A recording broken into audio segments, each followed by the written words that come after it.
Ladies and gentlemen, welcome back to another cast by myself. I ate Skittles for this particular tournament. The tournament in question is Last Player Standing, put on by lastplayerstanding.com. This is their second Starcraft 2 open tournament for Diamond to Grandmaster level games. So far, what we've been casting, this is just the first day, best of one, and the ones that we've gotten down so far have been a lot of fun, and been very interesting games, and good to watch. So, hopefully they continue it in this pattern. Let's pop up that production tab, nameplate. Love that little thing. Alrighty. So our current players in the bottom right spawning on this particular map, which is GSL Crevasse. In the bottom right corner, we have amonkey as our orange Protoss. I didn't know monkeys could play Starcraft, so hopefully this is just a pseudonym. And in the top right, we have TenryuRH. Okay. That is impronounceable. But he is our green Zerg. And you know, the Protoss buddy here, amonkey, I scouted him out right quick, but there really isn't much to scout on this map of Zerg. What is Zerg gonna do when he has a perfectly safe expansion to take? Protoss appears to be going for a forge fast expand, as he's already dropped his forge right at the frontier, starting to wall off this small little gap. I wonder if this can be covered by one force field. It looks approximately single ramp size, but it's hard to tell, because it's just hard to compare with these rocks here, you know, it just throws off hero frame of reference. Anyhow, they will be spawning in the close, quotation marks, positions. I'm surprised he didn't go for hatch first. He went for pool first. Not grabbing this gas, and not grabbing that hatch yet. Protoss, goes the Nexus right now. Oh! Actually going down to this natural first, and then saving this one for his third. You know, I've actually seen that done before, once or twice, but it's not common, really. And expanding on 18 on this map isn't very common, because, I mean, why wait? But, you know, I'm sure he has very good reasons for it, because he knows this game much better than I do, or could possibly pretend to, so I'll just kind of trust Tenryu to be a much better Zerg than I am in every way, rather. Protoss expansion's about half done now. Got just not actually building any probes right now. Building a gateway. And he's got a lot of minerals. So dropping another gateway. And a photon cannon. But he's still not building any probes. So his there's the probes. Okay. Not a big deal, they just got a little bit delayed there. Chronoing out some more probes now to make up for the lost time. Perfectly understandable. Happens to everybody, apparently. Even these guys. And Tenryu's hatch is just now popped, so it means this Nexus is just now finished as well. Both players got a probe here, waiting to drop a proxy pylon, I would assume. It's difficult to truly predict, but oh, no, not going back in. No, maybe, no. You're gonna run into Zerglings. And it looks like these Zerglings might actually hit it as is. Yep. Zergling's going to go and take out this probe with a vengeance. Now let's talk about the map for a second. This is GSL Crevasse, which is an absolutely massive map. You're safe for your first, your second, and quite possibly your third base plays for quite some time, simply because they're so close together and it's such a long way to your enemy base. Your fourth is slightly less defendable, as it's just got so many entrances. But at the same time, it's still fairly compacted into this general area around here, this top right corner, if you look at the mini-map. You can do all your stuff in this base, so typically Zergs love this map, and almost every race will fast expand on the map regardless of what they're doing. They will fast expand because, well, why not? Everybody likes minerals. We're seeing that Zerg already start to spread creep over to his natural over here, and a Stargates. Because we saw one gateway. Stargate. I could have sworn I saw a second gateway go down originally, but evidently not. Don't know what I'm thinking about. Chronoing out that warp gate tech, and this Stargate's very interesting to me. It looks like it's far enough back, especially with this photon cannon here, to deny any scouting from the front. And that could actually be playing mind games with the and a robo facility. But he is on 2 base. Why not Got a little gas steal going on here. Didn't notice that before, but I think the reasoning for putting these buildings right here is because if the Zerg were to float an Overlord inside in any corner of the base, he'd come in here, or he'd come in over here, or, you know, looking for hidden buildings, whereas here comes an Overlord right now, and it looks like he's going to actually spot this, where he has the Void Ray already on the way. The question is how soon. It'll be soon enough. I still find this very interesting building placement, but we'll see what comes out of our Zerg player. What does he see? What does he see? What does he see? And he spots the Stargate, and the Void Ray is just visible in there right now. So he knows exactly what is coming his way, and he's probably spotted this Robo facility as well. And what is the Zerg's reaction?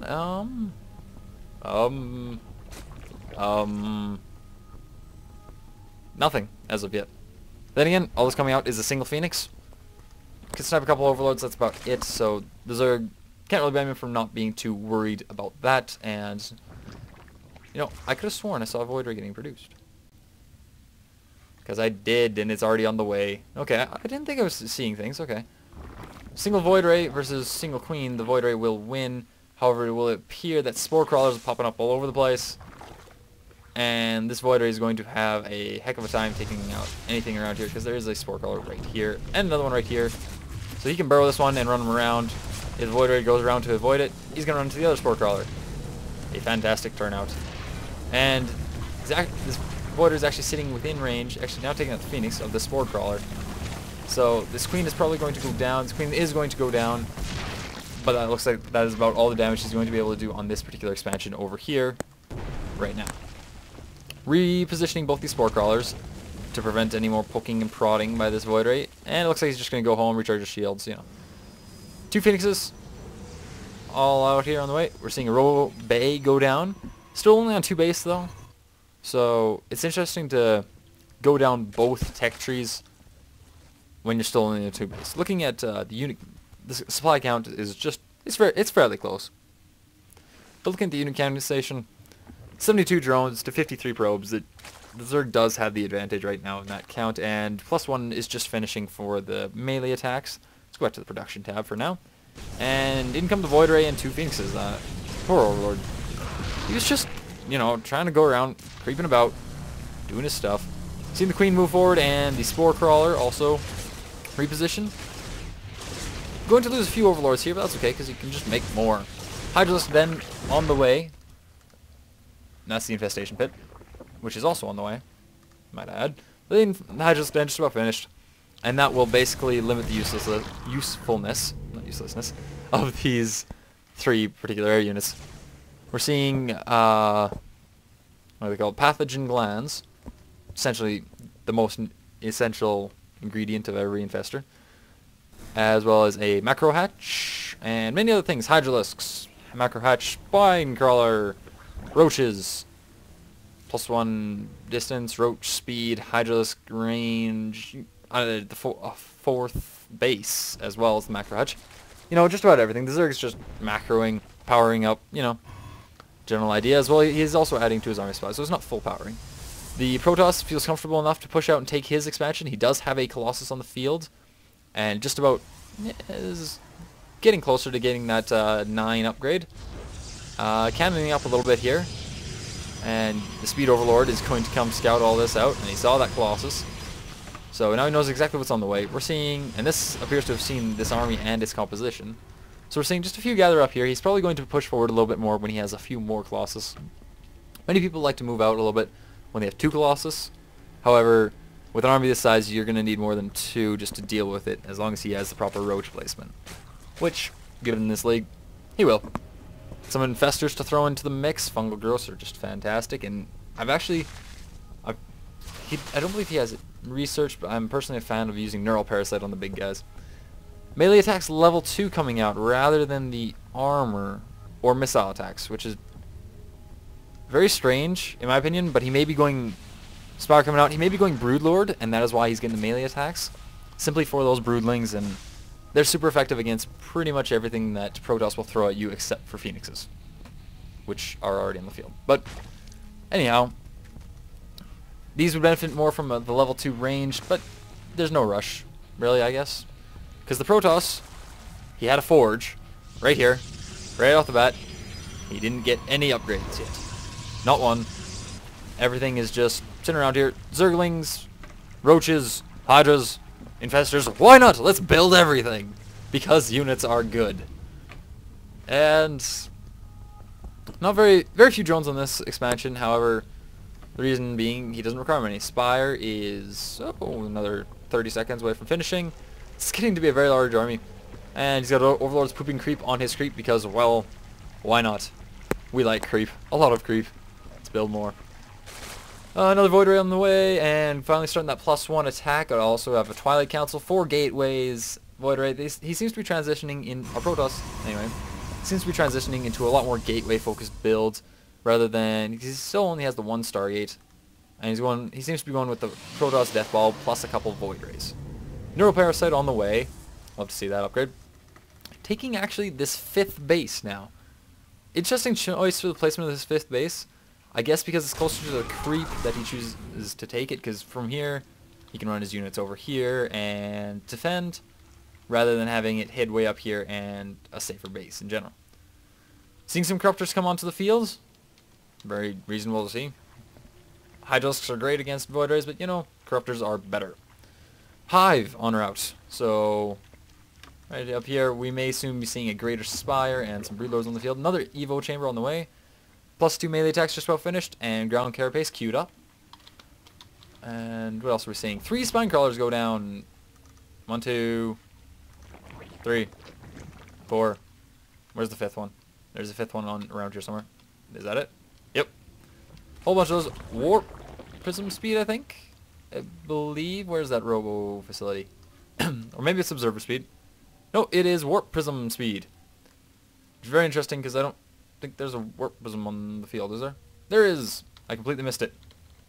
Where is it? What's going down here? That's a probe. Over here, that's a zealot. Up here, that's a zealot. There's the Warp Prism. Empty, but perfectly ready to warp things in. The Dark Shrine is about halfway done. Dark Shrines take forever to build, just in case you're curious. You better have forever, really, to wait for a Dark Shrine if you're too interested. I'm going to try to keep track of this Observer, or this Warp Prism. Warping in behind the 5th base here.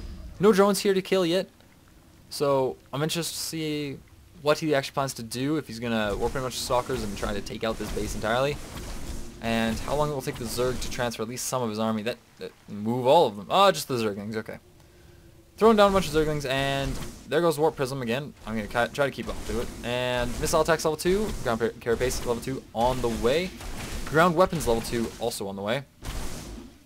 I wonder why he's bringing the Corruptors. And warping in... Oh! This could actually take out that 5th base rather quickly. Our Zerg player seems to be omniscient.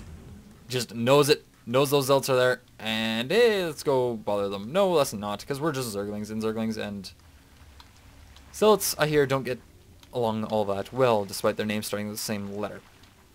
Anyhow, we're seeing a Corruptor, Roach, Hydra, Infestor mix. Other than the Infestors, fairly standard build, actually. And let's see how these fungals come apart. And that's what I'm expecting to see anyhow. Oh, Neural Parasite on the Colossus and the Void Ray, it would appear. Fungals on everything else. Brutal. Proper Infestor Micro seems to have just brutalized this army, although he did lose quite a few Hydralisks, if I'm not mistaken.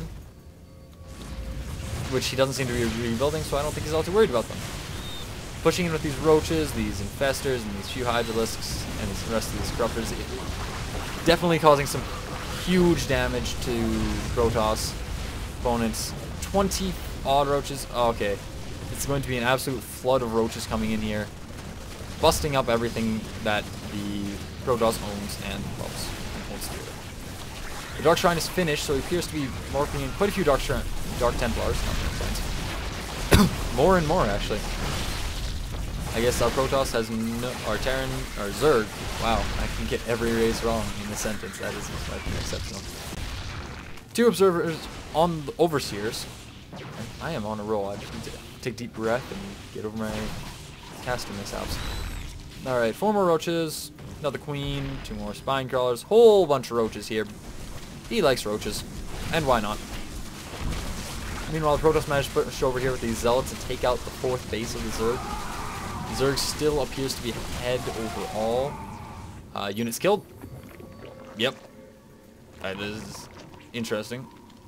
But it's more about the resources lost, which actually the Protoss is losing, despite the Zerg being poorly controlled. That army supply and worker supply, about even on the worker supply. But that army supply is just so badly in favor of the Zerg right now. Triple the army supply almost. Just brutal.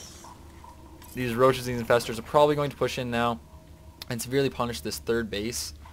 We're seeing Dark Templars, huge part of this mix. Missile level 3, flower attacks level 1, ground carapace, everything. 2 broodlords on the way. And in amongst all these, if you can fungal those DT, it would be beautiful. He doesn't appear to though, but here come the Overseers. DTs die horribly. And the Protoss just doesn't... He has a ton of minerals, not enough gas to support it. I would say he just should warp in as many Zealots as he can, save him, but he's going to lose all these probes here, and this will probably force a GG, as, you know, he has nothing to combat these 5 Broodlords, all these roaches, these infestors, G. Just G. Given the manners of the rest of this tournament, I'm going to assume that he actually meant to say GG, and that was just a typo. Not that he just meant to say G, because that is rather BM, and that's never fun. So, there you have it. I don't have all that much to say. It was an excellent macro game. Both did good play. However, the Protoss definitely did better on the harassment area, but the Zerg, he let the Zerg expand earlier on, and simply got out macroed. Larger army size, some excellent fungal growth, as well as neural parasite micro on the engagements. And that essentially was what it came down to, as well as being ahead in these upgrades. The Zerg was right on top of his upgrades. It was very impressive. Anyhow, quite enjoyed casting this game for you guys. I hope you enjoyed watching it, and I will see you next time.